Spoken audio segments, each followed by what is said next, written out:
માંગરોળ શહેરના મુખ્ય માર્ગ ગણાતા કેશોદ ચોકડી વિસ્તાર ખાતે નગરપાલિકા દ્વારા નિર્માણ કરાયેલા પુલનું આજે વિધિવત ઉદ્ઘાટન કરાયું હતું. લાંબા સમયથી ચાલતી કામગીરી પૂર્ણ થતા વાહન ચાલકો અને સ્થાનિકોએ રાહત અનુભવી હતી. માંગરોળ નગરપાલિકાના પ્રમુખ, ચીફ ઓફિસર, નગરપાલિકાના તમામ સદસ્યો તેમજ કર્મચારીઓની ઉપસ્થિતિમાં પુલને વાહન વ્યવહાર માટે ખુલ્લો મુકાયો હતો.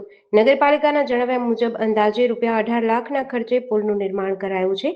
કામગીરી દરમિયાન સદસ્યો દ્વારા સતત દેખરેખ રાખવામાં આવી હતી તેમજ એન્જિનિયરોના માર્ગદર્શન હેઠળ કામકાજ પૂર્ણ કરાયું હોવાનું જણાવ્યું હતું. આ પ્રસંગે ઉપસ્થિત લોકોએ ફુલહાર કરી મીઠાઈ વહેંચીને ખુશી વ્યક્ત કરી હતી. પુલ શરૂ થતાં કેશોદ રોડ પરના વાહન વ્યવહારને સરળતા મળશે. જોકે પુલના નિર્માણ અને ઉદ્ઘાટનને લઈને છેલ્લા કેટલાક દિવસોથી સ્થાનિક રાજકારણમાં ચર્ચાઓ પણ ચાલી રહી હતી. તેમ છતાં પુલ જાહેર ઉપયોગ માટે ખુલ્લો મુકાતા સ્થાનિકોએ રાહતનો શ્વાસ લીધો હતો.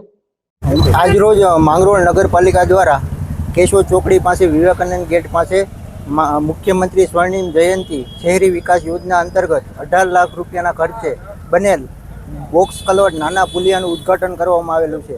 જેમાં આ પ્રસંગે આ સંસ્થાના પ્રમુખ શ્રી કૃષ્ણાબેન તથા અન્ય સભ્યશ્રીઓ તથા નગરપાલિકા વિસ્તારના અન્ય આગેવાનો ઉપસ્થિત રહ્યા હતા અને આ પુલને લોકાર્પણ કરવામાં આવ્યું છે. Municipal engineer Pavanbhai Chudasama.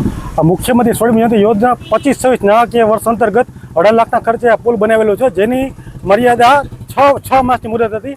અમે સમગ્ર તંત્રે સાથે મળી અને સમગ્ર એન્જિનિયરો 3 મહિનામાં પુલ કમ્પ્લીટ કર્યું છે અને તેનો શ્રેય સમગ્ર નગરપાલિકાની પ્રમુખશ્રી, ઉપપ્રમુખશ્રી, સમગ્ર બોડી તેમજ ચીફ ઓફિસરશ્રી અને આપણા મુખ્ય એન્જિનિયર રઘુભાઈ ખાબલા સમગ્ર શ્રેયનો સાથે રહે છે. તેમજ વિવિધ વિકાસના કામો પણ અમે સારી રીતે અને ખૂબ સરસ રીતે વહેલાસર પૂરા કરશું અને માંગરોળનું ચિત્ર સુંદર બનાવવાનું આયોજન સંકલ્પ બધાએ કર્યો છે, તો અમે તેને સાર્થક કરશું અને વિવિધ વિકાસના પ્રકલ્પો જાહેર જનતા માટે ખુલ્લા મૂકશું.